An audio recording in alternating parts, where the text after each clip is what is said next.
Welcome back to the Nothing But Sports podcast. I'm so pleased to be with you. I'm Joey LaBelle. That is Briggs Mackmore. Please like and subscribe. We really appreciate you for tuning in. This is episode, I can't remember, 46, 47, one of the two. 46. This is episode 46. We really appreciate you for turning in. Please check our socials. The link is going to be in the description. Please check our socials. We're doing ACC preview today.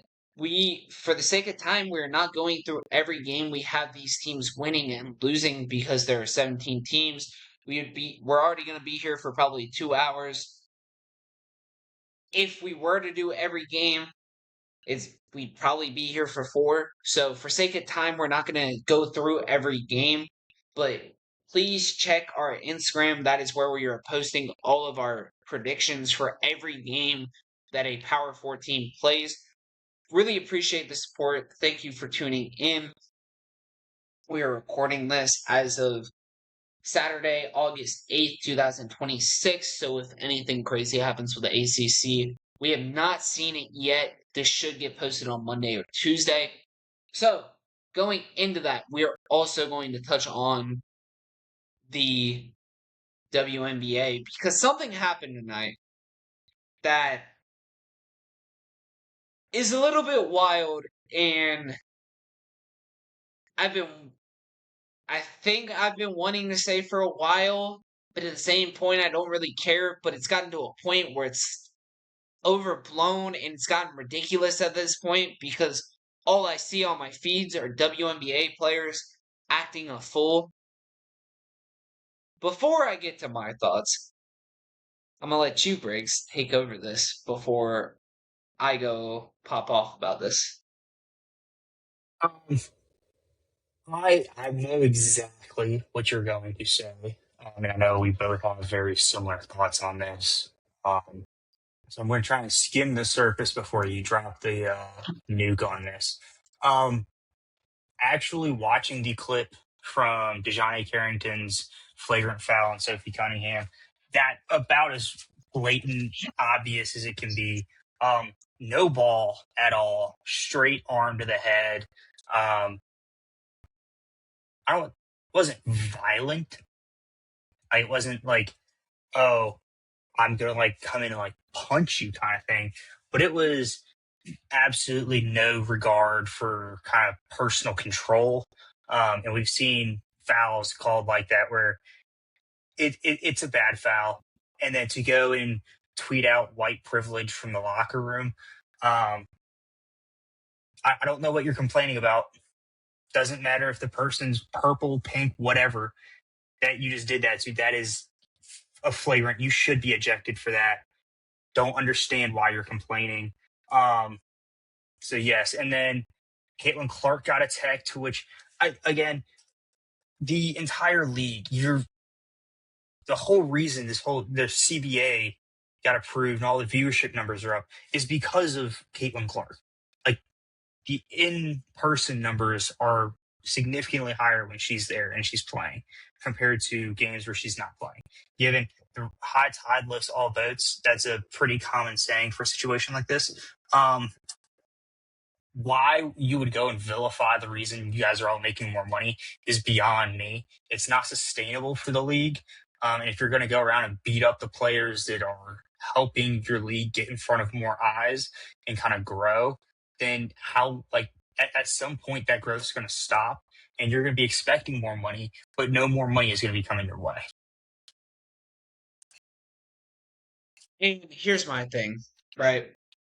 And I got a lot on this because this has been brewing for what, 2 months after the NHL ended.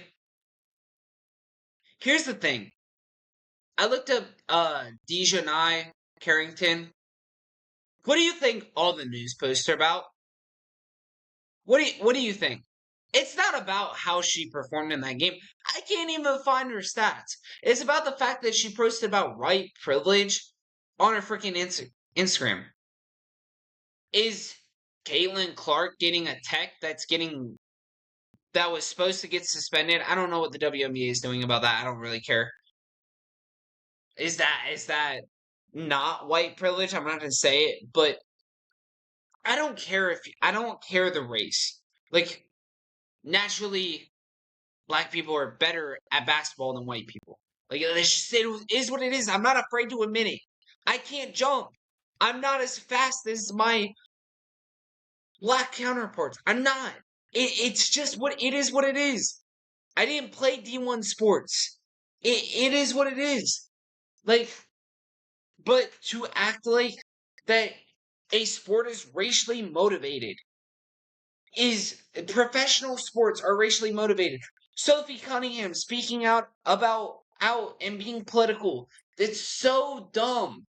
Like, I don't care your political opinions, whether you're on my side or the other side. I don't care. Stop. What? WNBA players are making everything about the game, or everything not about the game. Every headline you see about the WNBA is not about the basketball, which the NBA was at this point at one point. And you know what they did? They made it about the basketball. And arguably, the NBA's gotten better since then because it was really bad in 2020 where everything was a political statement by players. I don't, like, if you're an actor, if you're a musician, if you're an athlete, I don't give a damn about your politics. Respectfully, I don't care. You're not a politician. I could not care less about your political opinions, whether you're on my side or the other side, or the independent side, or the Green Party side, or the Libertarian side. I don't care. I don't care if you're liberal, Republican, Green Party, Libertarian, Independent, whatever you are. I don't care. I could not care less about your political beliefs. I care about watching you play. You know what was entertaining for women's sports last year? The Women's College World Series. I'm gonna butcher this name, but Nigeri Kennedy and Tegan Kavan going up against each other in pitchers matchups. I told you I was gonna butcher the name, but what is the name? Do you know? Do you know how to pronounce it? It's I believe it's pronounced Kennedy. Like it's spelled like Kennedy, but I think it's pronounced Kennedy. Nigeri Either Kennedy. way, her and Tegan Kavan. Either way, electric pitchers duel, and Kavan still, I think, got 2 years left in college. Like, that was entertaining. You know what else was entertaining? League One volleyball. That was incredibly entertaining. You know what else was entertaining? Um, um, women's college volleyball. You know what else was entertaining? League One volleyball. You know what else? You know what else was entertaining? The women's hockey in the Olympics. You know what else was entertaining? The PWHL finals. And we didn't worry about their political beliefs. Nobody cared about their political beliefs. No one asked about their political beliefs, except for a few exceptions in the Olympics. We're gonna ignore that. I think we already spoke on that. If not, you and I had a conversation about it.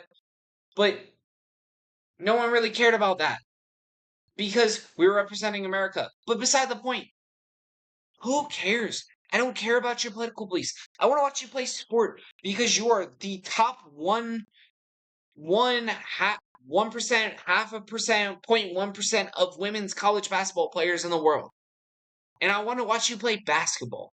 I don't want to hear you talk about transgenderism or what you think about what Joe Biden said or Kamala Harris said or Donald Trump said or when, like, men and women's sports is a different conversation. If you've watched our videos for a while, you know our opinions on that. But nobody cares. Stop talking about politics. Just play basketball. Why is everything in the WNBA about nothing but basketball? Like, we're the Nothing But Sports podcast, but everyone in the WNBA could start the Nothing But Basketball podcast. Because that's what every event in the WNBA is about. Anything else on that, Briggs, before we move on? I think you covered it entirely. I think that's all we need to say on that. We'll leave the rest to ESPN as they love to cover drama and not actual sports. Like, is Asia Wilson more dominant than Tom Brady? No. That's what they said. Asia Wilson's not more dominant than Alex Ovechkin. Asia Wilson is more dominant than Alex Smith. Like, what are we talking about? Anyway, moving on. That is our one WNBA spiel for the year until the Olympics. Anyway,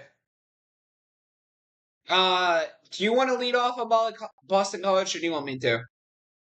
I'll kick it off. So first off, over under for them this season set at 3.5. Both of us have the under. Refer to our Instagram, and that's going to be for pretty much all the teams. Given some of these teams still haven't been posted, I'm working on getting through them. It's very time consuming. Over under is 3.5. Last season they were 2-10. 39% of their rosters coming back. 39% of their snap production is coming back. And transfer portal, 60th in the country, 13th in the ACC. Recruit class, 54th in the country, 15th in the ACC. So not too much they've got going on there. And my big question for you is, how long is the leash for Bill O'Brien coming into his third season at Boston College? It has been a very disappointing tenure for him. Obviously 2-10 last season, 1-7 in conference play. How did they go about this season if it's another 2-10, or I guess we both have them going under 3.5. If that's the case for them, like, what is Bill O'Brien still in a job? Boston College is kind of like that job, like Rutgers. Speaking of which, they play Rutgers at Rutgers in week 2. But I just we missed quick ACC thoughts. We'll get to that after Boston College. But it was a brutal season last season. And it's Bill O'Brien's third year. If you remember, he was the coordinator at Ohio State before the 2024 season. He left because I believe his father was sick. I don't want to misquote that, but I think it was because his father was sick. So I don't want to misspeak there, but he left for some personal reason at Ohio State. Ohio State hired Chip Kelly, and history is history, right? And it's one of those jobs. It's kind of like Arkansas, right? Where Arkansas, do you remember the coach they got? I can't remember off the top of my head. Oh, it was the Memphis coach from last year, Silverfield. Ryan Silverfield. Ryan Silverfield. That's who it was. But Memphis coach last year, it's like it's one of those jobs where you're expected to get beat up on, and a 6-6 season is a good season there. It's a really good season where they'll potentially build a statue for you. Like, Boston College is a hard place to win, nonetheless. And so you look at Boston College's roster, and to answer your question, I think the leash is very long for Bill O'Brien. I project them a certain way. I don't think he's going to get fired. I think he's going to have more time to build. They can bounce back from bad season. In 2012 they went 2-10, then they cranked out 7-6 seasons, and in 2015 they had a 3-9 season. Steve Adazio, I think I'm reading that right, had 3 straight 7-win seasons. So Boston College can bounce back from seasons. The problem is some of their schedule, in which they play one non-Power 4 team in their schedule. And so you wonder, you look at Boston College and you don't look into their team, it's like maybe they crank out 1 win against that, maybe 2. And that's kind of where I lean. So their rushing was the second worst in the ACC. They brought in a junior transfer in Evan Dickens, 1,000-yard rusher at Liberty. He had 16 touchdowns last year, 13 over 1,300 yards. Didn't really receive last year. He only had one fumble last year. They brought in Ray Nolan as well. He had, if I can pull it up, he only had 289 yards and 2 touchdowns last year. He was also transferred. But they added a little bit on the offensive line, a little bit of experience. They added a lot to the right side of the line, but they really lost a lot of skilled players. And I can't remember who it was off the top of my head. He just went somewhere. Um, Give me 1 second. I can't remember. Oh, Reed Harris. Reed Harris was one of their second best receiver. He went to Arizona State. They bring in Jarvis Green from North Carolina, and they're relying on some of these transfers and these younger guys to step into this role. They're relying on Mason McKenzie who is a starter at UCF, transfer quarterback junior. They're relying on him to bring the pressure to her. The defensive line needs to make a jump. And they had a little bit of experience, but there's not a lot here. And I really question that. Um their lead player on defense is gonna be KP Price. This year he had almost 100 tackles last year, 3 tackles for loss and 2 interceptions. So there's a lot of experience here, but it's just I don't think they have the talent profile to go up against this schedule that they have where they only have one guaranteed win on this schedule, Briggs. Um, and you talk about the schedule. I will say I think it'll be a special atmosphere. You said that it was at Rutgers. It's a correction. The game against Rutgers will be at Boston College on 9/11. So you talk about the red bandana game. That will be very meaningful for the community there and the story that that carries. But yeah, the scheduling is brutal. Maine being the only, I believe they're still FCS, correct? Yeah, that's the only FCS team on their record or on But their and schedule. Cincinnati hasn't been the greatest in prior years, but at SMU, at Georgia Tech, at Duke, at Notre Dame, and at Miami, those are some tough road games. You're hosting Virginia Tech, you're hosting Florida State, which I think we both had Boston College upsetting Florida State, in which we will get into what we have upcoming for Florida State here in a minute. But I don't know how much you can control your conference schedule here, but you're and Notre Dame kind of has that deal with the ACC where this isn't counted as an ACC game, but a lot of the ACC teams will put them on the schedule. But Rutgers, Cincy, and Maine, not terrible.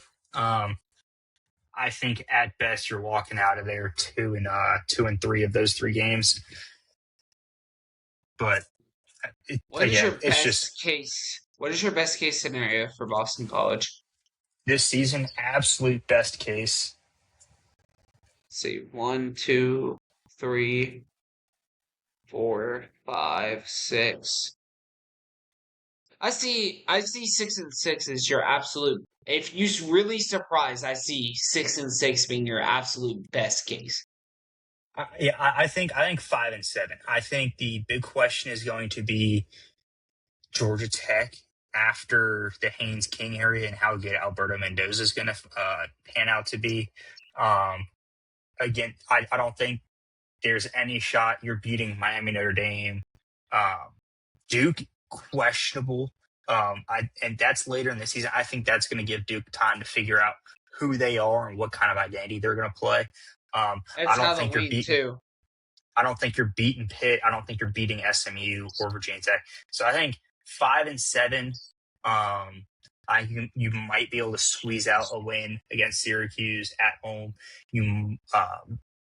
We think you will get it done against Florida State. And that weekend, November 7th, is going to be a great football weekend. Maybe we already touched on that as well. Do you want to touch on Cal? You want me to hit it? I can start off. They got the books have them with their over/under set at 6.5. We've got the under hitting on both. I think we both have them sitting right around 6-6, if I'm not mistaken. Again, refer to the social medias. Are you saying 5-7? Hold on. What are your Boston College record prediction and where they place in the ACC? 'Cause we missed that. Well, my record prediction is already on social media. Let's see if I can find this here. I had them going 3-9. I think it's 2-10.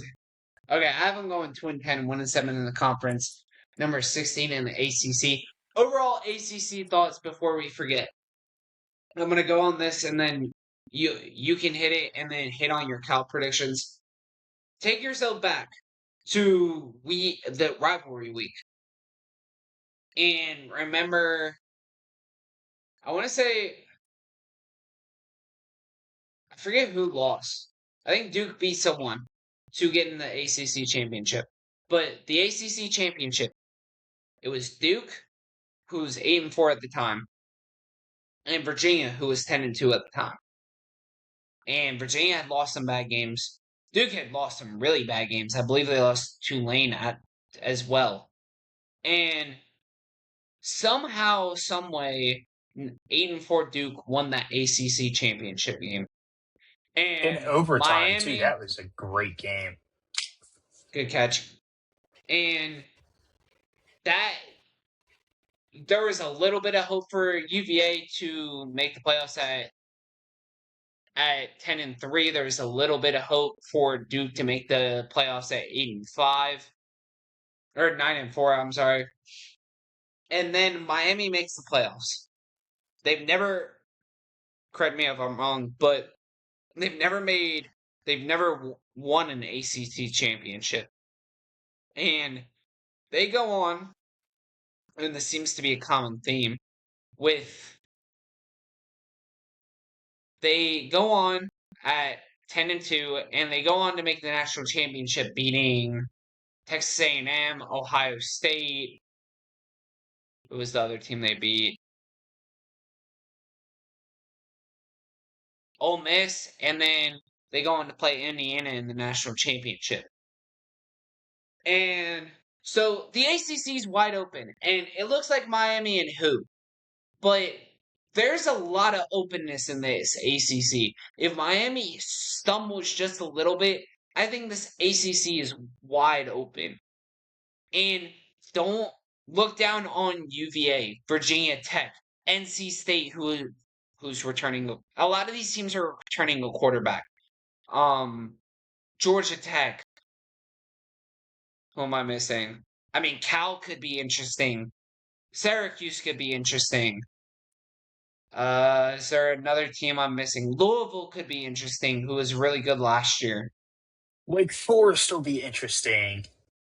Wake could be interesting. That was sarcasm.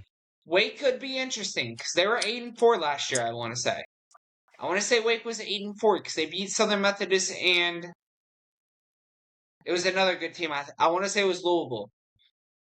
Pitt's interesting. There's a lot of interesting teams in the ACC. Stanford could be interesting. I think the ACC is wide open after Miami. We know Miami is going to be a really good team, but I think the ACC is wide-ass open after Miami. And I think any of those teams that I just listed, Clemson, didn't even mention Clemson, who I am high on. any of those teams can compete with Miami for an ACC championship if they just make it there. Any thoughts on the ACC, and then you can touch on Cal before. I just want to hit on it before I forget. I completely agree with you that it's going to be wide open.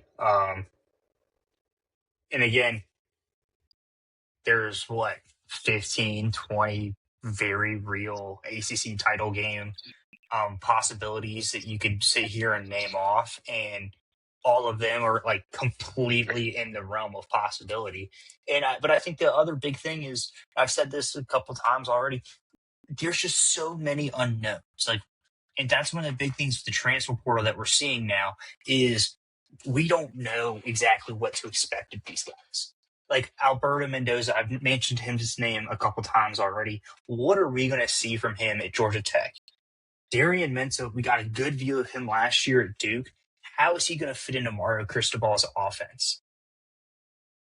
Bo Pribula, coming out of Mizzou into UVA. UVA's got a very high returning production. How is that offense going to work?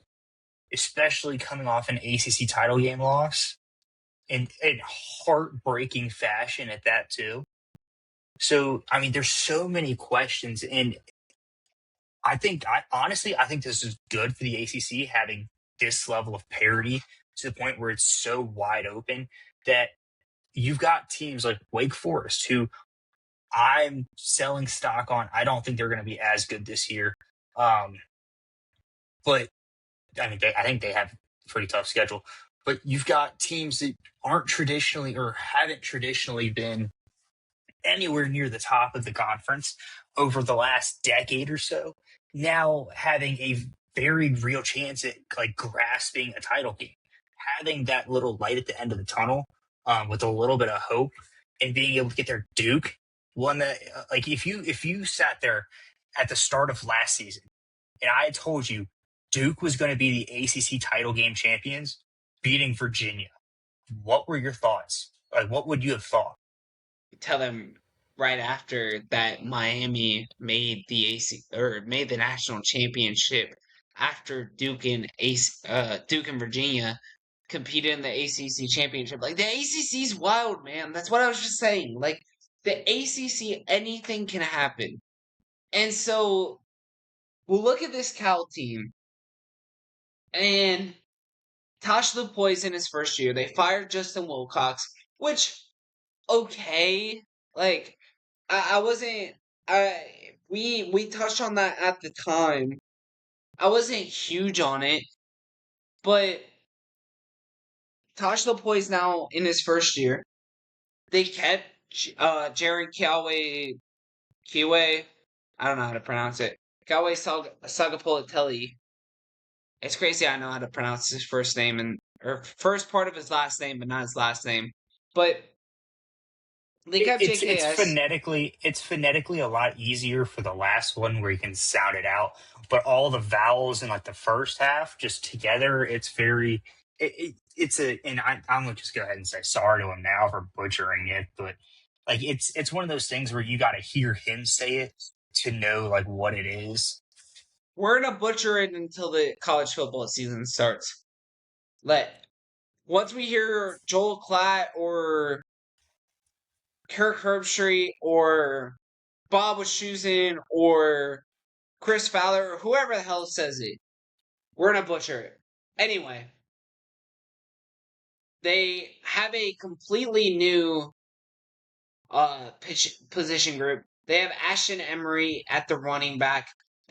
Who had about 500 yards at UTEP last year. They have Adam Mohammed, who had 500 yards at Washington last year. Two new transfer running backs. And they got a whole slew of transfer wide receivers, including Ian Shong at Rutgers, Cooper Perry at Oregon, Chase Hendricks at Ohio, and hope to give Sagapolatelli some options. And the biggest question on offense for this Cal team is how well will the offensive line hold up? They're relatively experienced. They've got a couple of transfers including Timothy Lewis Jr., who's a sophomore from Mississippi State. Oh, they have Jacob Arop on the other side, who's a transfer from South Dakota, and they've got a couple of returning guys filling in on the holy smokes, projected depth chart that I have in front of me right now. But they gave up a little too many sacks. Cal threw the ball a lot. And Sagapolatelli is going to have to be really good to make this offense thump. Cal is going to be one of those teams that's going to throw the ball a lot and rely on Sagapolatelli to bring them to the win. I think Ian Strong Jr., who is the transfer from Rutgers, is going to be the lead receiver in this offense. Now, moving to the defense, Tosh Lupoi is the head coach. Defensive line's going to have to make a jump. They got a couple of transfers, including Jericho Johnson, Jaden Williams, Ashton Shepard, and Justin Beatles. But they also have a couple of guys returning, including Derek Wilkins, Nate Burrell, and a couple other guys. Defensive line's going to have to make a jump. They struggled to get pressure last year. I think the linebackers will be good. They really hit the portal hard for transfer corners. They got Daniel Harris out of Georgia, who did not play a lot last year. They got Ricky Fletcher as well from Ole Miss. So a couple of guys that are projected to slot.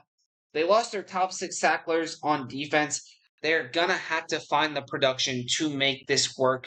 The ACC is turning a lot of the Big 12 of the old days where they're going to give up a lot of points, but you expect them, like, it's the teams that are able to bend but not break, who are able to make that impact on defense. The biggest game I have for them early is home against Clemson, which is a night game on September 25th. I want to say that's week 4.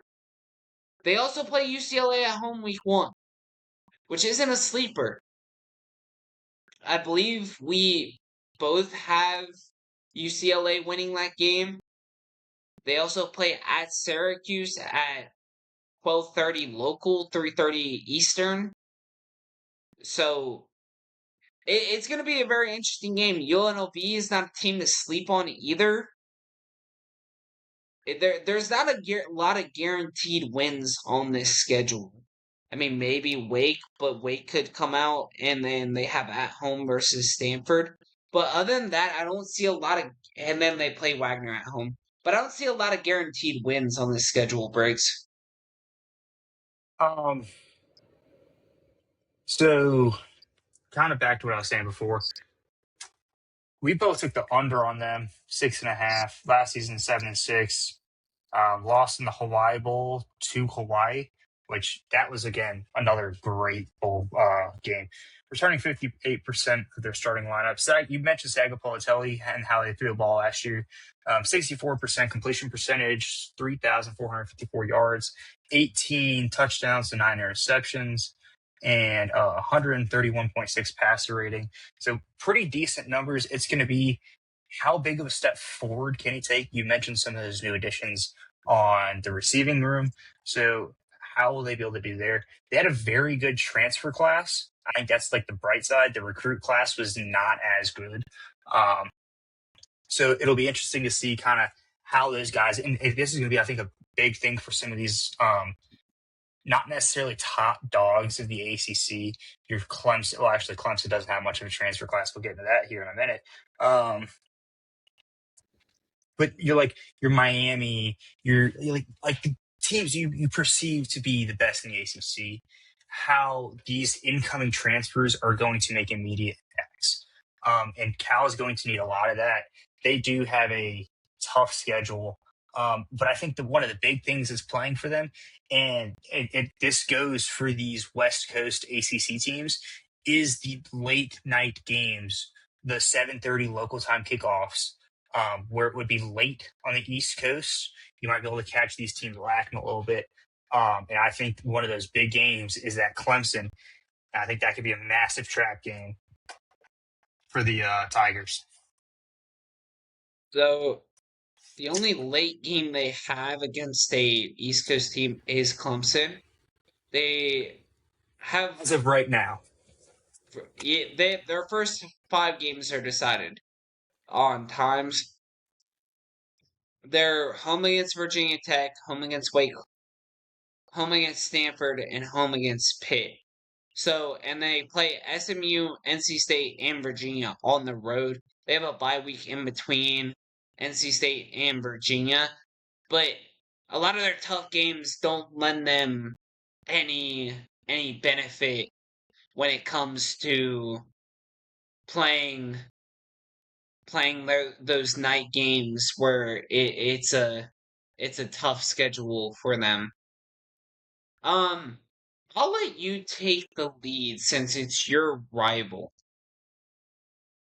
All I'll let you take the lead for your rival, and then I'll be back to ground you a little bit. 'Cause- Oh, what were your predictions on Cal's record? I've got them going 5-7, 4-5 in conference. Um, I've got them picking up the win against Clemson. I have them losing to UCLA, NC State, SMU, Virginia, Virginia Tech, and as well as UNLV, which I think that'll be a little bit of a letdown game for Cal.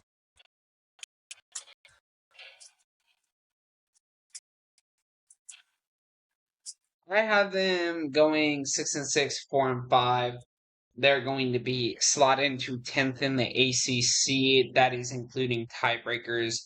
I think I have a couple teams going 4-5. But yeah, let you go into Clemson and yeah, take the floor on your favorite team, the Clemson Tigers. All right. So after a disappointing season last year, finishing 7-6, 4-4 in conference with a loss in the Pinstripe Bowl to the Penn State Nittany Lions, which there was some very questionable coaching decisions in that game, play call wise. Actually, I think the fake punt was a fake on the punters accord, not the coaching staff. Massive letdown there. But they're over under set 7.5. I actually have them going over that. I don't think that they have a relatively hard schedule this year, getting off fairly easy. They are returning 53% of their production from last season, and transfer portal wise, and this has been Dabo's downfall, is how, or I guess his inability to utilize a transfer portal to Clemson's best interest. And you look at it within the ACC, they're 12th. They're behind Syracuse. They're behind North Carolina. They're behind Virginia, Florida State, Virginia Tech, Louisville. Like they're behind all of these teams that transfer portal, given they've kind of run it very much on a we're going to recruit some of the top guys in the country and then develop them from start to finish. And every year they lose I don't want to say a good chunk, but it's a little nip every single year of this original recruiting class that ends up going out the door, and they're not able to fully replenish that. Given Will Helt out of Purdue at the defensive end position came in last season, Dabo picked up. I think that's been one of his best pickups in the portal. That was really his first major addition. He performed real well, but they don't really have a true quarterback in a sense of you've had this string of Deshaun Watson, Trevor Lawrence, Cade Klubnik. Are we gonna say what was the name? Who was the guy that jumped around? DJ Uiagalelei? I mean, Yeah. he was there at Clemson again, wasn't performing the greatest, but you had all of these big name guys for the longest time going back, 15 years. And now you've got Christopher Vizina under center. He's been there for I think this is his fourth year, 3 years as a backup. And this is his first full season. Last year, he started one game against SMU. They lost that game 35-24. He went 29 of 42 with 317, 3 touchdowns, no interceptions, got sacked 4 times, and had a QBR of 50 and a half. So not terrible numbers. SMU was a unit last season. Or actually, they've been for the past 2 seasons. But they've got some great wideouts in TJ Moore and Bryant Wesco Jr. And they got Sammy Brown and Will help kind of holding down that front 7 on defense. And so you look at their schedule. Again, I mentioned not the hardest. You have to play Miami. You have to go to Cal. We don't really know what Virginia Tech's going to be yet, because you bring in, and this is this is I'm going to pose this question to you here in a second. But towards the end of the season, you've got Florida State, Syracuse, Georgia Tech, Duke, and South Carolina. Like, that's not the hardest road to finish out on. Like, you have a couple hard games early, but once you get later in the season, it's not like it's an absolute gauntlet. But my question to you is, if they go into Death Valley and lose to LSU by 2-3 touchdowns, do you think this team can hold it together, or do you think they're going to fall apart similar to what we saw from Florida State a couple years ago, where they started the season 0-4 and then kind of just went off the tracks from there? Well, so Clemson just had their worst season since 2010, which I believe was Davo's first or second year at 6-7. And so you look at their schedule. They play LSU, Georgia Southern, and North Carolina for their first 3 games. At LSU is not great, right? But Vizina is going to get the experience of being in a tough environment, and he's had that experience. He's been there for 4 years. Or will be his 4th year. He's a former 5-star. Let's not forget that. And I know that the rankings don't mean as much anymore, because a lot of these guys transfer and lose their strength when they transfer as much as they do. But this guy didn't transfer. He stuck behind it, he stuck with it, and went in. And wouldn't it just be the most Dabo Sweeney thing? And I know you probably wouldn't agree with this, but because you're a South Carolina fan, respectfully. But wouldn't it just be the most Dabo Sweeney thing to shock the world and be able to pull off a solid season?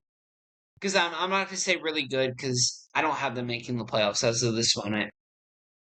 But wouldn't it be a Dabo Sweeney thing to pull off a really good season and go 10-2, 11-1, 9-3, 12-0? Like, wouldn't it be a Dabo Sweeney thing to pull off that record?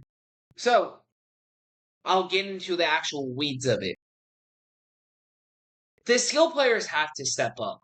You have Bryant Wesco returning. You have TJ Moore coming back. You have 2 freshman receivers that really look to make an impact in Connor Salmon, and Naeem Burrows. 2 big receivers, not big as in size, but 2 guys that look to make an impact. Bryant Wesco, I want to say, was their leading receiver. He had 531 yards last year and 708 yards in 2024. So, wouldn't you expect that? They also got one of the top running back prospects out of the portal, and Chris Johnson Jr. on offense. So there is potential for this offense to go. Their tight ends don't look great, but you're used to those Clemson wide receiver prospects in T. Higgins, my mind's blanking me. There's another great Clemson wide receiver in the NFL. But you're looking for those T. Higgins type guys. And Bryant Wesco has the potential to build himself up to that stock, and he was hyped up as that stock, but you need that quarterback to bring him to that. And to be honest, I don't really know what went wrong for Clemson last year. But something went wrong.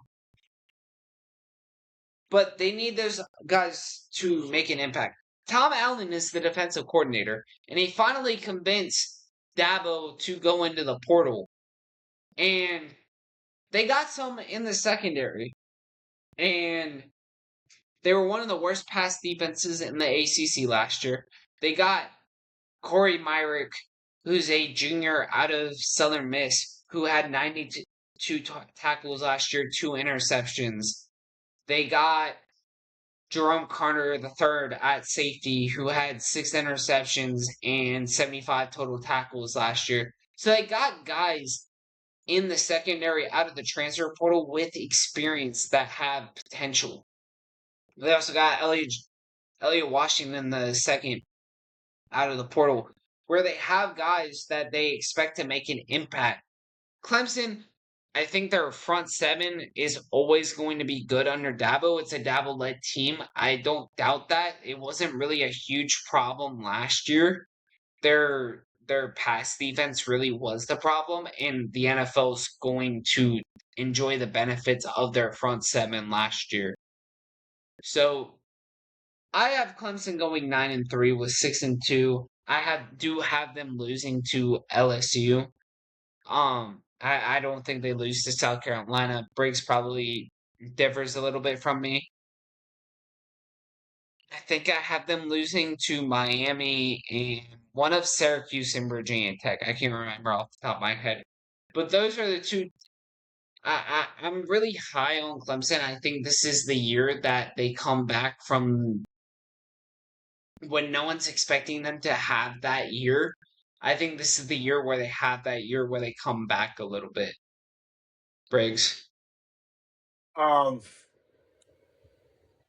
So I had them at 8-4, 6-2 in conference.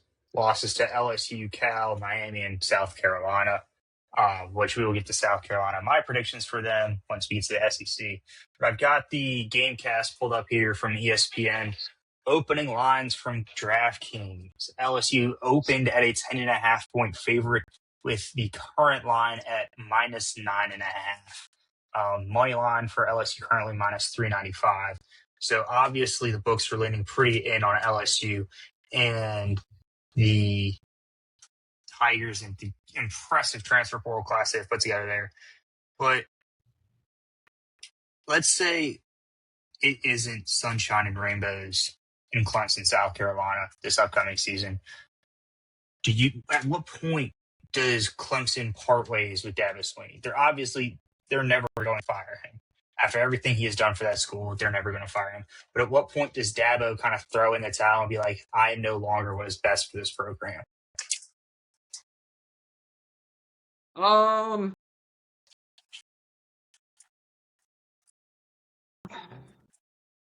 I don't know, because I think Dabo thinks his way is still his way. They didn't bring a lot of transfers in on the offense. So, and Tom Allen actually convinced him somehow, some way to bring in some transfers on the defense, which I think it's going to help them a lot. I think it's really up to Christopher Bazina to make that team run. And so, I mean, Dabo can do whatever he wants, even if it's 4-8. It's got to be a string of like losing seasons for Clemson to fire Dabo. Dabo's a legend in the sport. I genuinely don't think that firing him is the best move. And then again, who are you going to get to replace the guy that was the guy? But it's not. It's not Alabama. It's the ACC and it's Clemson. Where who are you going to get that's that guy that's going to replace the guy like Kalen DeBoer? You know? And so I don't think that they're gonna fire Dabo within the next 2 or 3 years. Like I think this third year, if he goes 4-8, it's gonna be a problem. But I think Dabo's gonna bounce back. Anything else on Clemson before I move to Duke? All right, Duke. You say you have them going 8, Clemson going 8-4. Yep. All right, Manny Diaz and Duke, as I mentioned earlier, they won the ACC championship coming off a 9-5 season. They lost their bowl game, but won the ACC championship, and they lost a lot of star power, especially on the offensive side. They had Darian Mensa, they had Nate Katie. I don't know how to pronounce that, but they have a lot. But they have a very veteran O line where the only underclassman is Bradley Smith, and he is a Duke comer up. So I trust, and they might replace him with Micah Sahakian, who transferred in from Cornell. He's been there for a couple of seasons, so we'll trust Manny Diaz on that. Elite running backs. They have some elite running backs. Nate Shepard surprisingly stayed, which was one of the big targets if they could get him. CJ Campbell comes in from Rutgers. Wilhelm Dow comes in from Yale. So a couple of big targets in the portal for them at running back to shore up, so that way Nate Shepard doesn't have to carry it. Sophomore running back. But the question is the quarterback with Walker Egan, who played at San Jose State last year. He had 3,000 yards and a 59% completion percentage with 17 touchdowns and 9 interceptions. He had 96 rush yards last year. So nothing too crazy. But the pass game could be a problem because it's hard to replace that amount of production. They have Jared Richardson from Penn. They have Javen Nicholas from Charlotte last year, who recorded 740 yards. But other than that, the receiving core is relatively thin. So it's going to be a lot for Walker Egan to be able to get some momentum going, where the Duke's really going to have to rely on the rushing game. There's not a lot of turnover on defense. Their third down defense was a little bit brutal last year, but pass defense has to improve. They attacked a couple guys in the transfer portal, including Dylan Flowers, who played at Western Kentucky last year. He had 33 tackles on the year. Patrick Smith Young, who had 73 total tackles on the year. They attacked a couple guys in the transfer portal, but nothing that pops out at the eye. So, and they return a lot of ancillary pieces, but Luke Murgott's going to be a leader on defense. And if I can pull up his stats, thank you. He returned with 90 total tackles, 7 tackles for loss, and 1 full sack last year. I think it's going to be a tough road for Duke. They had Tulane, which is no walk in the park. Obviously, they lost John Summerall last year. But they go to Illinois on the second game, which is 3:30 Duke time, probably 11:30 Illinois time. But the linebackers should be good for Duke. I really worry about that secondary and getting off on third down. But Luke Murgott's going to be the heart and soul. I think the defense is going to run with him. And I think it's going to be a really tough schedule for Duke to master, with a lot of their best teams coming in within a 5-game stretch. In Virginia, at Virginia versus Boston College, at NC State, at Miami, and home against Clemson.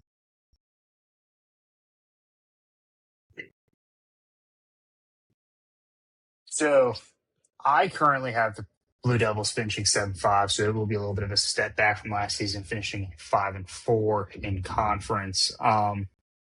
Again, they didn't do the greatest with transfer portal or just general recruiting.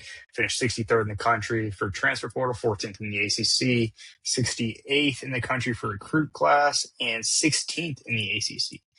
You mentioned losing a lot of production. They're only returning 49%, well lower than the last couple teams we've talked about that were in the mid to high 50s. But Walker Egan, you mentioned projected starter. But going this far into it, I guess fall camps just started, but with the schedule they have coming up, and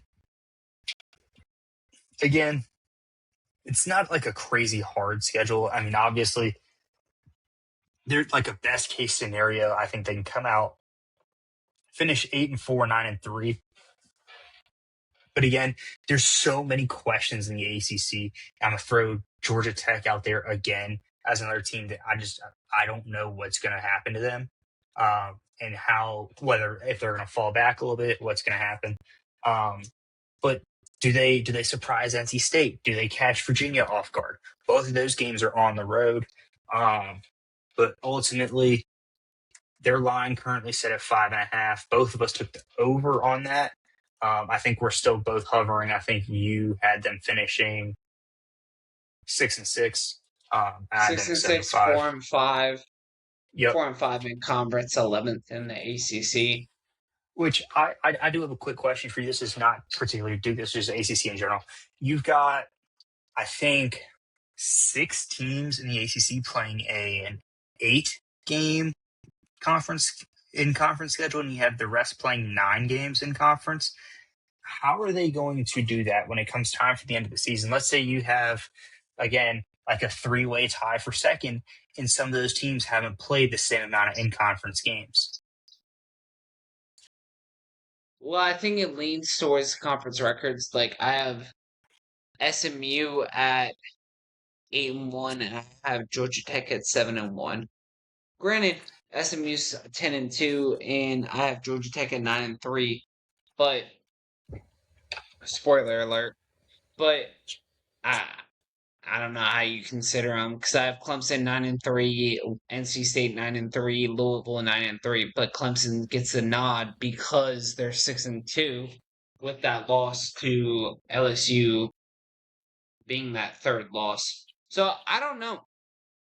I don't know how the ACC is going to do it. I assume it's going to lead towards a better conference schedule, but I don't know.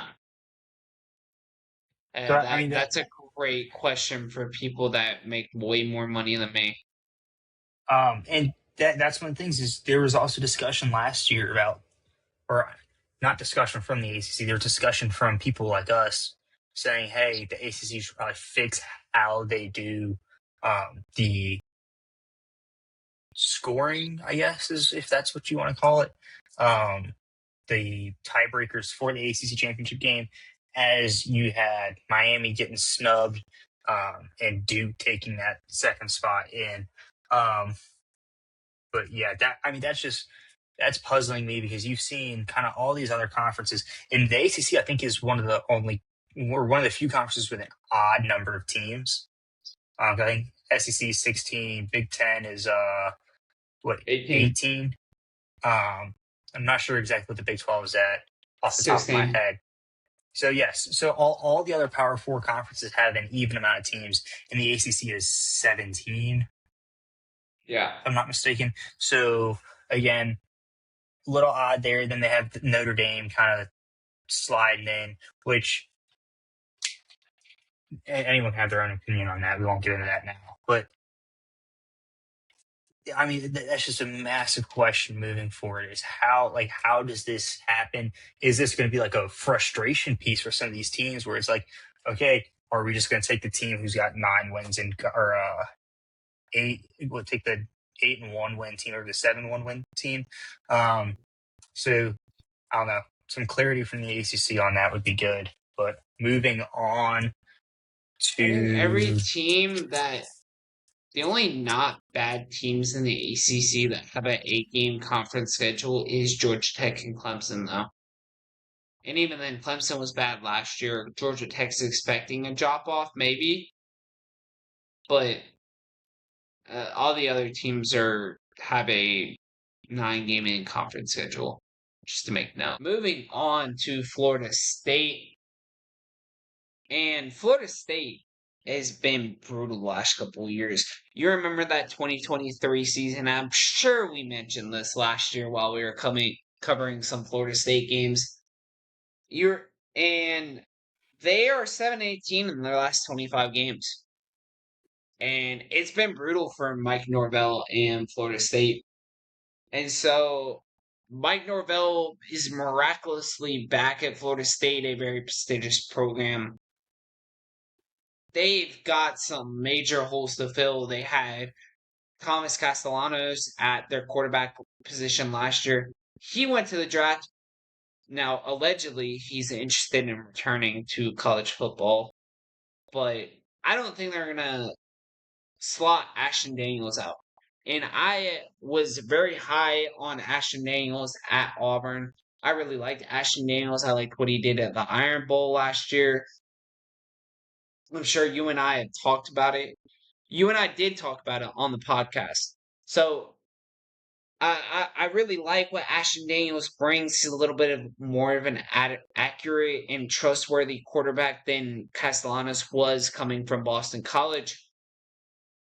And they didn't do a lot in the transfer portal at receiver. Deuce Robinson leads that receiving core. He had 1,000 yards last year with 6 touchdowns.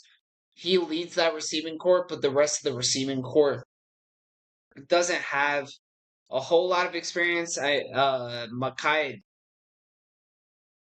Danzy, he has 571 yards last year. Javen Boggs only had 100 yards last year, so a little bit of an interesting. They're really relying on these. And hold on, before I get to that, they got Desrio. I think that's how you pronounce it. Riles from East Carolina. He had 362 yards last year at East Carolina.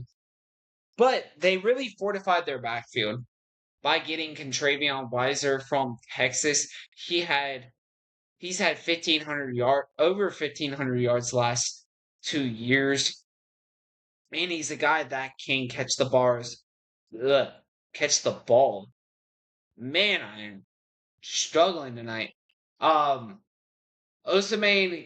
Cromoa, he had 408 yards at Florida State last year. I want to say he was the backup. But they got a couple of good gains in the transfer portal, all this to say, especially in the backfield and tight end slot. But they're really relying on these offensive line transfers to mesh, including Xavier Chaplin from Auburn, Paul Bowling from Troy, and Braden Jr. from Purdue, and a lot of these guys didn't play last year, including Nate Hobbs from Bowling Green. A lot of these guys haven't got a whole lot of experience, but they are slightly experienced. So the backfield should be strong. I think that's what Florida State's going to have to lead on, especially when they go in some of these matchups against Southern Methodist, Alabama, UVA, and Louisville, Miami, Clemson. Like, you just keep listing the names of the schedule that these guys got to play, and it becomes harder to believe. And Florida State, man, I mean, they lost so much star power in the portal on defense. They tried to supplement it in the portal, but it's hard to replace guys like Earl Little,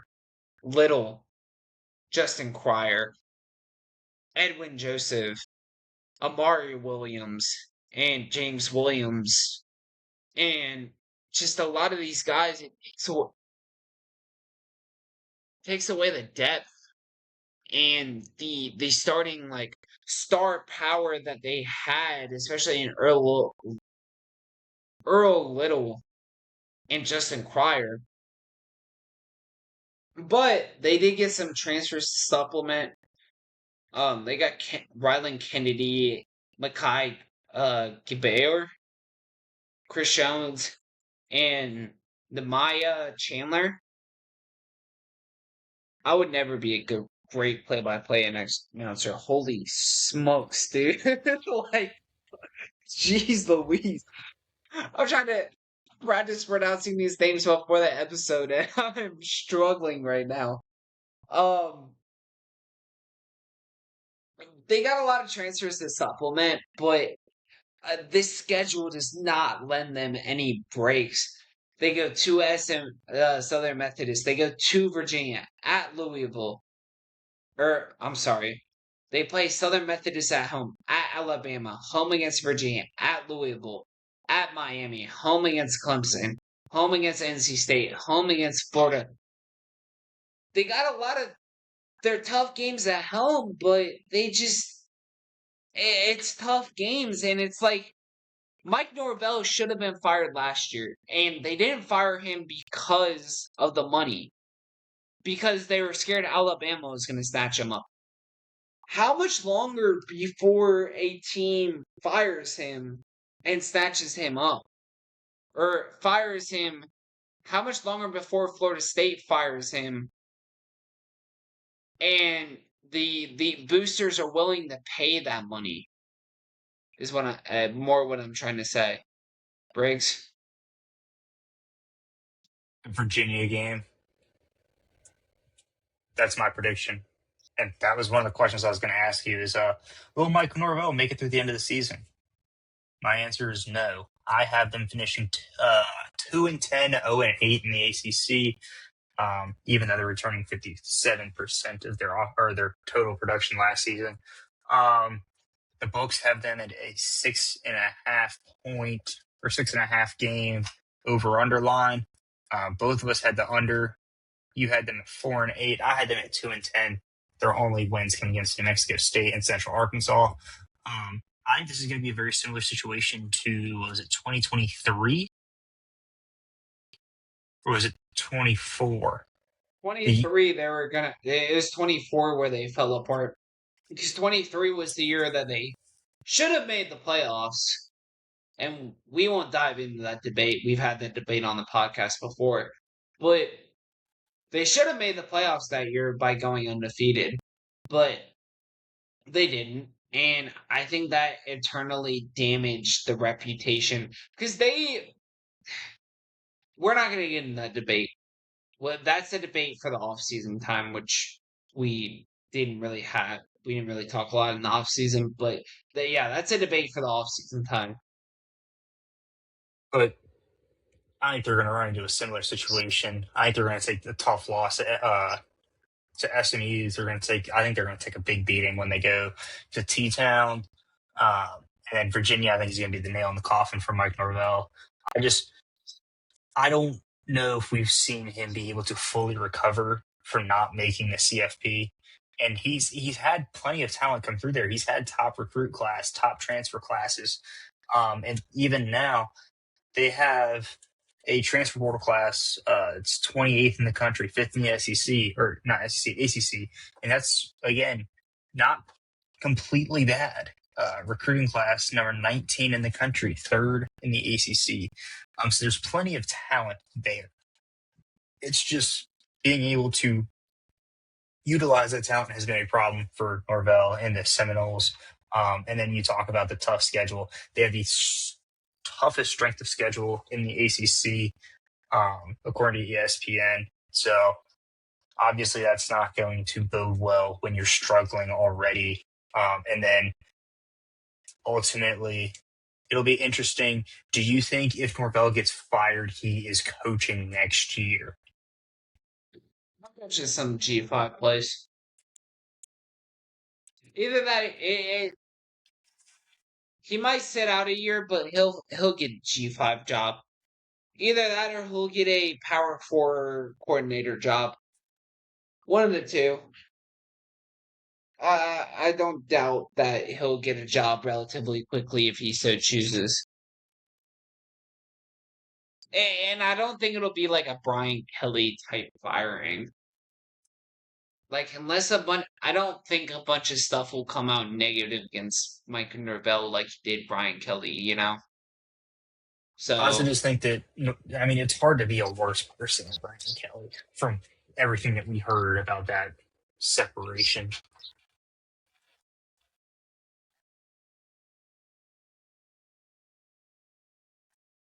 yeah, I mean, that wasn't a great situation, but that's more of an LSU talking point, which we'll get to at some point. Um, anything else on Florida State? Mm. Moving on to Georgia Tech, while I try to pull up the schedule, I don't know why I didn't pull up their 2026 schedule, but um, Georgia Tech, and we mentioned this in the last episode, Haynes King going off in the All-Star game. It was good to see him back playing football. We missed Haynes King. We love Haynes. I love Haynes King. I don't know about you, Briggs, but I wouldn't they say I had love that. him, but it's not like I don't like him. I think he played great the other night. I think he's a great dual threat quarterback. I said this to my dad earlier tonight. Shout out my father. But I said this to him earlier tonight, and uh, Haynes King. I might have said this to you. I don't remember who I said this to, but Haynes King has the most heart on the field at any point. Like at any point he's playing it, he's the guy that has the most heart on the field. He's the guy that's going to get that extra yard. Haynes King is a football player through and through. Like he's that guy that is going to give that extra effort. He's going to get that extra yard. Like what you ask him to do, he is going to put it all on the line to go do that. That is why I like Haynes King. Anyway, enough about Haynes King. We're going to talk about another Haynes and Justice Haynes, who is coming over from that school up north, to say the least. Um, he had a solid season before getting hurt. He had 857 yards, 10 touchdowns. Um, Malachi Hosley is also back. He is a senior and he had 697 yards last year with 7 touchdowns. So the backfield's going to be really strong for Alberto Mendoza to maneuver through. He didn't play a lot last year. He had 24 attempts, and he did have 190 rushing yards on 13 attempts, but a lot of that was in cleanup time, so can't put too much into that. And Frank Key keeps elevating this Georgia Tech team, and it's how much more can he elevate them? Can he elevate them to an ACC championship? And you're expecting Alberto Mendoza should be good. He's the younger brother of the Heisman winner last year, the quarterback that led Indiana, and I'll say that again, Indiana to a last national championship last year. The O line should be good, but they're relying on a lot of inexperience to get them there. They didn't go deep in the portal to get some guys. Markel Samuel should be a guy. He came in from Oklahoma State last year. He's a senior. And Joseph Ionata, he comes in from Alabama. Didn't get a lot of time there. And the Hurd brothers, Courtney and Cortland Hurd, maybe we'll get some time in the rotation, but we'll see. We'll see how we feel about that offensive line going into the season, especially in an offense that's going to really rely on the run, I feel. But going into the defense, the secondary is young and very, very questionable. They're relying on redshirt freshman Phoenix Felton to lead the way. They're relying on Tay Harris to lead the way. And so you got some transfers in Jalen Mbakwe, who came from Alabama. He didn't play a lot last year. And DeQuaine White didn't play a lot last year. He had 16 total tackles on the year from, and Kelvin Hill, who also had only 20 tackles, 2 tackles for loss at that cornerback in that nickelback position. So not a lot.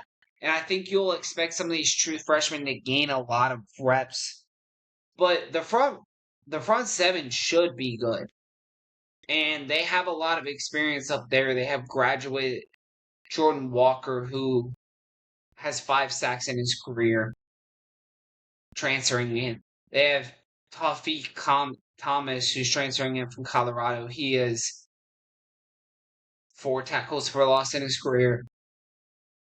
They have Noah Carter transferring in, who's another good prospect from Alabama. So they have guys transferring in. It's just the inexperience and they have to have those holes filled looking at their roster. It's questionable, but bless you. Expecting those transfers to come in and those young guys to fill the shoes of those guys that were really good last year and be that standout ACC team. They have 2 really tough matchups at home, but they still have those tough matchups out of conference against Colorado and Tennessee to start off the season. In which, if you win both of those, you could be primed for a CFP spot. I have them losing against Tennessee, but you beat Colorado, Tennessee, Mercer at Stanford. You win that game home against Duke. That sets up a monster game at Virginia Tech in which you could really compete for a playoff spot. And the schedule's not too damning, in which you have a chance to win a lot of those games. But reminding me, I have Florida State going 4-8, 2-6 in conference, 12th in the ACC. I have Georgia Tech going 9-3, 7-1 in the conference, 3rd in the ACC. I believe I have them lose. I don't know who I have them losing to. Disregard. It's one of Louisville and Clemson. I just can't remember off the top of my head. And I had them losing to Georgia as well. Clemson. There you go. I had them finishing 7-5, 5-3 in conference. A little bit of a step back from last year. I have them losing to Tennessee. Why? I think it's a big question in the trenches. I think one of the big things we've seen is teams that have been able to really kind of shore up the front five on offense and then really get a great defensive line going have done really well. But at the same time, when I look at a team like Tennessee early in the season at home, I think that Tennessee, there's a little bit more known about their kind of core players than what we're getting from Georgia Tech. Alberto Mendoza could be great. I mean, he could come out and be the second coming of Fernando. That could prove my entire point moot. But it's just, I think that there's a little bit to be questioned about, and I think a lot of it's going to be answered week one. What are the front seven for Georgia Tech going to look like? And then how is the offensive line going to hold up? You talk about them being very run heavy. I think Justice Haynes will have a great chance to kind of get those legs churning and burning. But if the front five can't hold up for Georgia Tech, then, I mean, it's going to be pointless. They're not going to be able to run anywhere. Okay. So, this is probably the first team we've gotten into an actual debate in against. But why do you have them going 8-3 in conference? Because 5-3. My bad. Yeah, 5-3 in conference. Because Alberto Mendoza, yeah, that's great. Like the front seven, but they went 9-4 last year. Hold on, let me find it. Yes, 9-4, 6-2 in conference last year. So why do you think they're going to be worse? And granted, the schedule is not bad. I mean, out of conference it's bad, but why do you have them going 5-3 in conference when So I think the two. I think Virginia Tech on the road, or I guess they'd be on the road at Virginia Tech. I think that's going to be, especially if that ends up turning out to be a night game, which I don't think that has been decided yet. no, it's not. I have the For schedule. kickoff time, yeah. In which they'll only play one day game leading up into the Duke game with what we have available so far.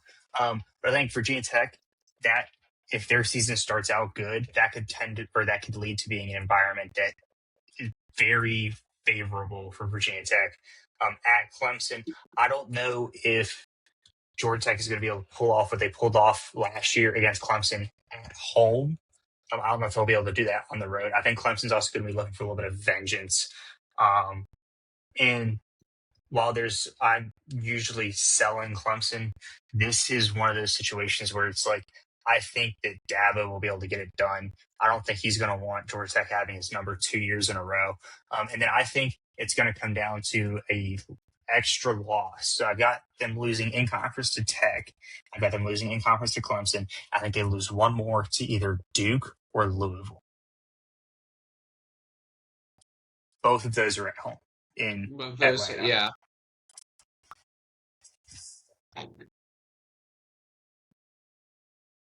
So I mean, last year, I think a lot of what do you remember what you have Duke going against Clemson? Duke versus Clemson. Or I'm sorry, Duke versus Syracuse versus Duke. I'm sorry. Syracuse doesn't play Duke.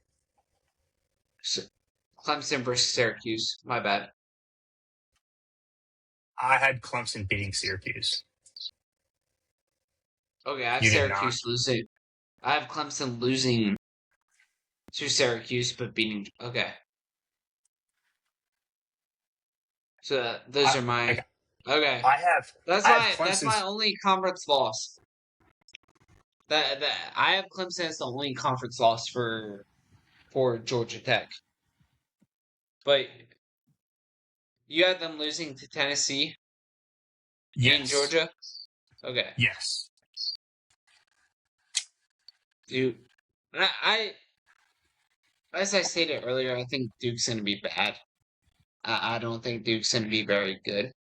Clemson, but Duke is always good for like that one game every year where they kind of just play out of their mind. And it just makes no sense. It was like they beat Clemson in Clemson last year. In fact, they did it at home against Clemson, 2 years ago, in 2020, or 3 years ago in 2023. And that was like one of the earlier games in the season where they upset Clemson at home. That was on like a Thursday night too. I remember watching that. But Duke is always good for one of those just random, like, just crazy fuck you games where it's like, yeah, we are a 5.5, 6.5 point dog. We're going to come out and beat you either by like 14 or we're going to walk off field goal. I mean, I respect it. I was just curious why, because and a lot of it relies on Alberto Mendoza. As you'll see, the theme throughout our predictions is how far can these quarterbacks of a lot of these teams take them. That goes for Clemson. That goes for Louisville. That goes for Southern Methodist. That goes for Georgia Tech. That's 4 teams in the ACC. Then you go to Texas. You go to arguably Alabama.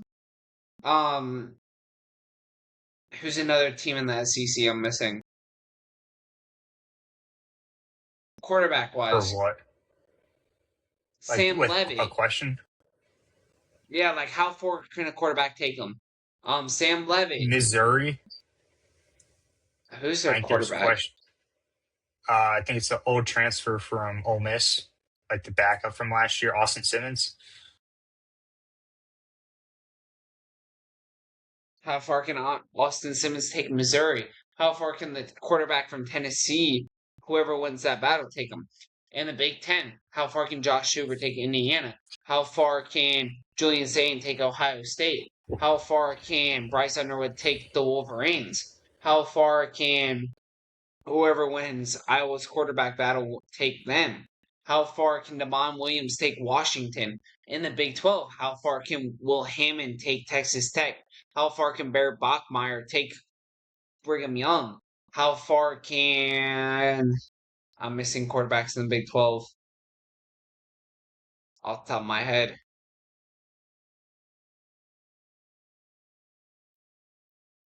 Yeah, anyway, I'm missing quarterbacks off the top of my head. How far can Devin Pierre take Utah? Even though I haven't done my research on them, so don't quote me on that. I don't know how good Utah is going to be. But how far can these quarterbacks take some of these teams? And I think that's a big question for a lot of them is how far you look at UVA. How far can Keaton Slovis or who's their other not Keaton Slovis, Eli Holstein and who's their other quarterback?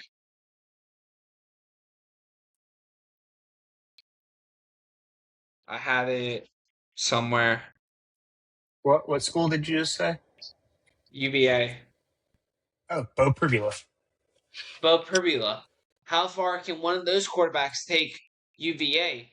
How far can Ethan Grumpmeyer take Virginia Tech? Like, there's how far? I don't know if I mentioned this. How far can Kevin Jennings take SMU? Like, especially in the ACC, and I feel like the Big Ten. How far can these quarterbacks take these teams? How far can Darian Mensa take Miami, which we're going to touch on in a minute? And leading in, how far can Lincoln Keenholz take Louisville? Which we'll go to next now. Go to good transition or something. Jeff Brom leads into his 13th year at no 13th fourth year at Louisville. He has been incredible at Louisville. He's been really good at getting quarterbacks to play better. Miller Moss was okay last year. He started playing better towards the end of the year, but it's the big question. This this will be a running offense. I think Lincoln Keenholz has some move to him. Um, I think he's gonna have some packages where he's gonna be able to move. And Isaac Brown returned, who had 800 yards last year. He had over 1,100 in 2024. And Keyshawn Brown, who had 700 yards last year, who split carries with Isaac Brown. So both of those guys will be getting carries. And Marquise Davis, who's a freshman transfer, he had 200 yards at Missouri last year. So this is going to be a very run-centric team. And Keenholz will be able to move. Their their wide receivers are questionable. They got some reinforcements in Trey Richardson, who transferred from Vanderbilt. Who, excuse me, he had 800 yards at Vandy last year. Lawayne McCoy, he had 396 yards at Ole Miss last year. And Trayshawn Curry, he's got over 500 yards in his career, so he's an interesting transfer. I'm sorry, Lawayne McCoy came from Florida State. My bad. Disregard. But and this team has a very experienced old line. On the left side, you have two juniors. On the right side, you have two seniors, and at the center, you have a graduate, and you have some depth in this offensive line. The question is how well does it sync? Because both at all the guard and tackle positions, you have transfers. So how well do they transition? Brady Foley had 528 yards at Tulsa last year. He's going to be the tight end. Likely going to be the starting tight end with Justin Reed backing him up with 200 yards from Tulane. So all this to say, it's going to be a running team. It's just how well does that offensive line run block for him, and how far does Lincoln Keenholz take them with the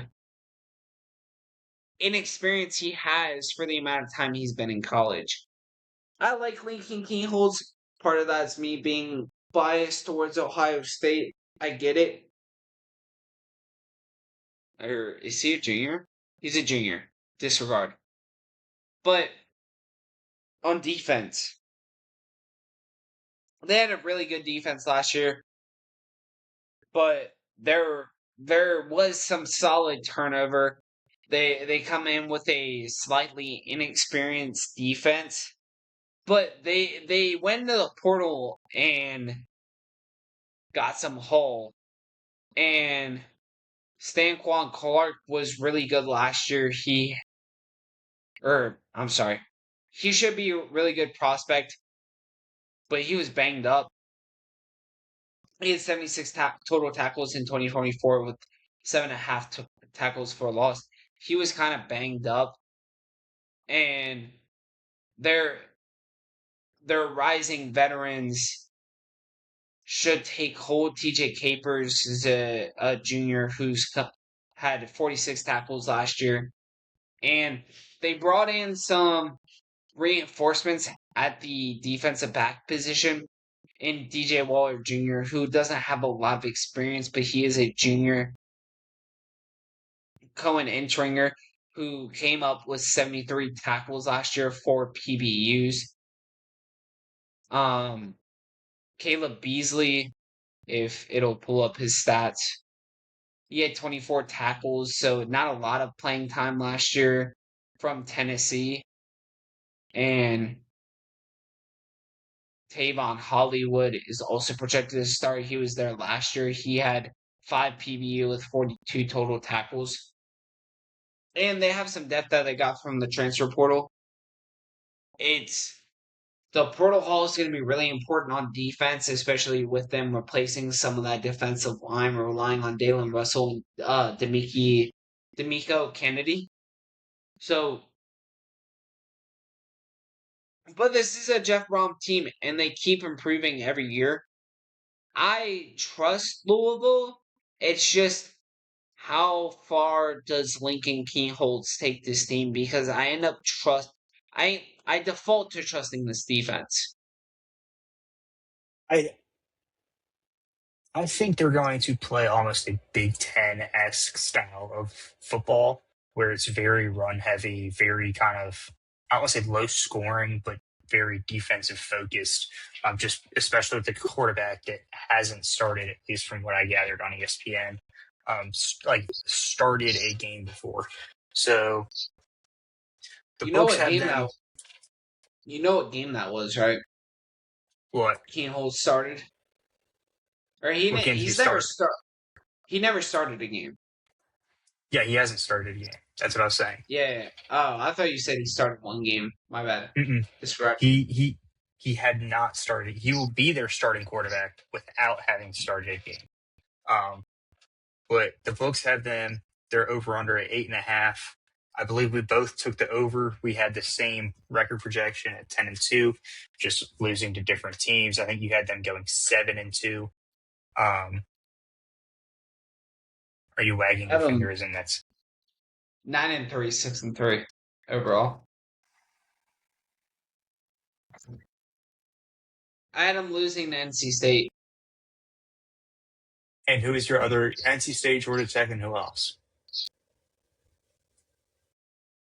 Probably Southern Methodist, if I had to guess. Okay. Um, that wasn't on the spreadsheet. Hold on. What week was that? 3? 4? Yeah. I will say it is my fault. There is an error. Uh, for the graphic that was posted, it should say 7-2, not 8-1 for their in-conference record. That is my bad. But 8.5, we both took the over nonetheless, regardless if it's 9-3, it's still over. They did very well with the transfer portal, as you mentioned. 13th nationally, second in the ACC, only behind Miami. And then the recruiting class still lagging a little bit. But as we saw with Indiana, I don't think the recruiting classes matter as much now with the strength of the portal. If you're able to go out and recruit big portal classes, you don't have to bring in that young, undeveloped talent and spend all the time and the work just for them to transfer somewhere else. So, yes, I had them going 10-2, 8-1. Actually, that was years. I had them going 10-2, 8-1 in conference with their one loss to Pitt. I think that's just going to be a little bit of a kind of, the season's been long, kind of let down game towards the end. But I have them beating NC State on the road. I have them beating SMU at home. I have them losing to SMU or Ole Miss at home. My bad there. And then beating their rival Kentucky in Lexington to SEC cap off the bias. season. I had them beating Kentucky. How's that SEC I'm bias? talking about the Ole Miss. But all this to say, I had them beating Southern Methodist and losing to Wake Forest. And I want to say I have them beating North Carolina State.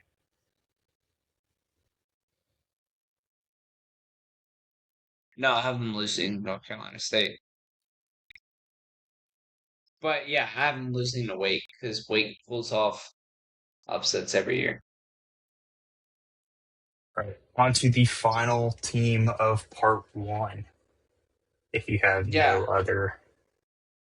yeah, because we didn't think this was going to take this long.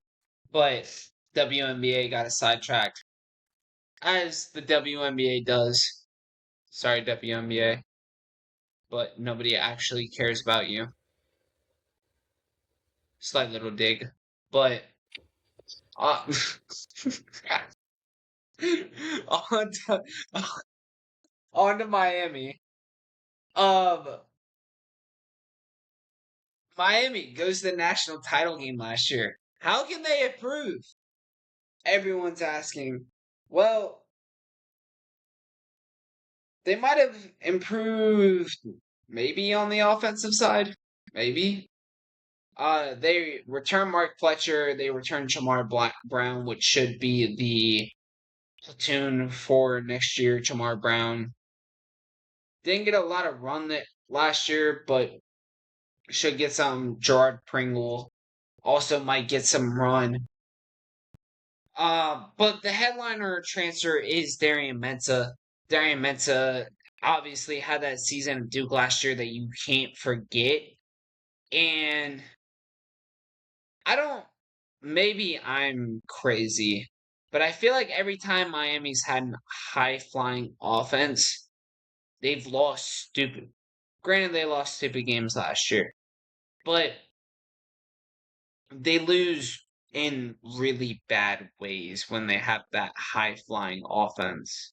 Am I crazy, Briggs? Or Was it the Georgia Tech game from like 2 years ago where they should have kneeled it and they didn't and fumbled it and Georgia Tech ended up coming back and winning? it was something like that. But they lose a lot of ancillary pieces on the outsides. They got Vandrevius Jacobs on the on the outside who came from South Carolina. Shout out South Carolina for the only time this year until we predict them. And Cooper Barkate, who came from Duke. He had over 1,100 yards last year. And Cam Vaughn, who's probably going to be an ancillary piece, but he had 500 yards at West Virginia last year and 4 touchdowns. So there should be a lot of options. It's this offensive line has to reload quick. And there's some experience, but not a whole lot. They took in a couple of transfers and Jonathan Klein, who was at East Tennessee State last year, and Jamal Merriweather, who was at Georgia. Both promising prospects, but need to step up. Jackson Cantwell is a true freshman who's projected to start. We'll see. But this offense is projected to be good. And Miami is going to be tasked with replacing a lot of star power with Keontae Scott, Ruben Brain, Hakeem Mesidor. There's a lot of bump and responsibility that Miami is tasked out with uh replacing on the defense, along with rebuilding that offensive line. And the takeaways are going to be a huge thing. And they didn't go a lot in the portal to the secondary on defense in general. They didn't really go super deep in the portal. They are projecting Bryce Fitzgerald to start right now with Cameron Hussey starting behind him, who is a senior from Oregon State. But their tackles should end up being good. Jarquez Hunter and Keona Davis, those two should be really good backup tackles to replace in the rotation. But Ahmad Moten and Justin Scott are going to be first rounders likely next year. Damon Wilson is a huge transfer from Missouri. He had 9 sacks last year, 9.5 tackles for loss, and they look really good on the front lines. It's how well does this core replace, which they're relying on a lot of juniors, but this team should still be relatively deep this year. And really the only transfer in the secondary is Omar Thornton from Boston College, who had 8 tackles for loss, 82 total tackles. So, Briggs? It's been in their current line of 10.5. And we both took over. You had them at 11-1 with a loss to Notre Dame. I had them at 12-0. Top ranked. Wait. You have them losing to Notre Dame? Or you have them beating Notre Dame? Yes. At Notre Dame? Yes. Why? I don't know. I think that Notre Dame is going to make another stupid mistake. For some reason, it's just telling me that Miami's going to go on another one of those runs this year. They don't have a very hard schedule outside of that Notre Dame game. Although I will say, I will ask a question here in a minute, but just like thinking about it, I have that like gut feeling.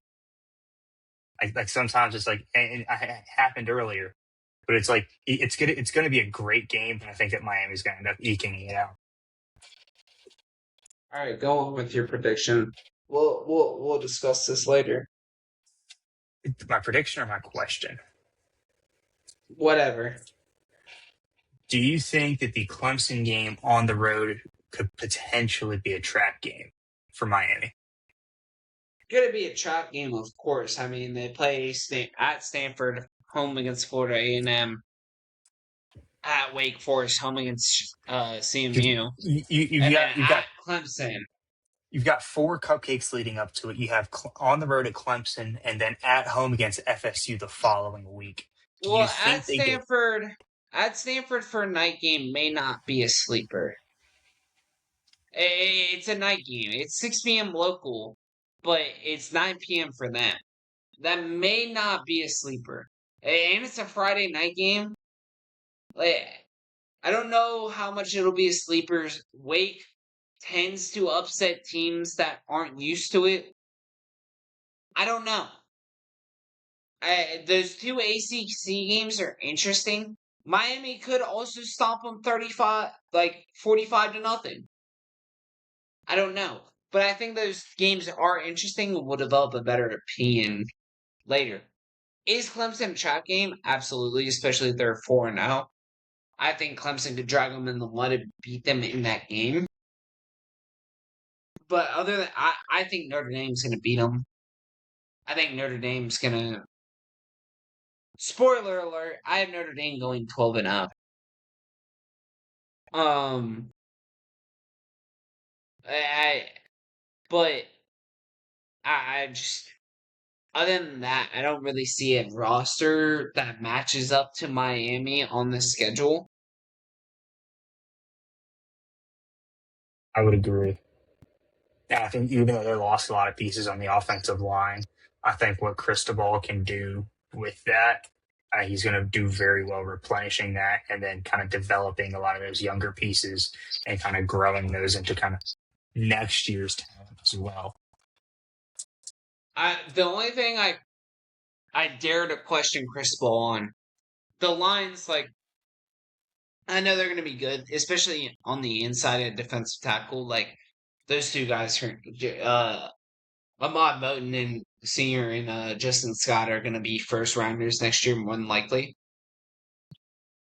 Those guys are going to be, but I don't doubt Mario when it comes to the line of scrimmage. They have really good skill players on offense. It's the skill players on defense, which has hurt them during Mario's tenure. It's that I question, especially against teams like Notre Dame, Ohio State.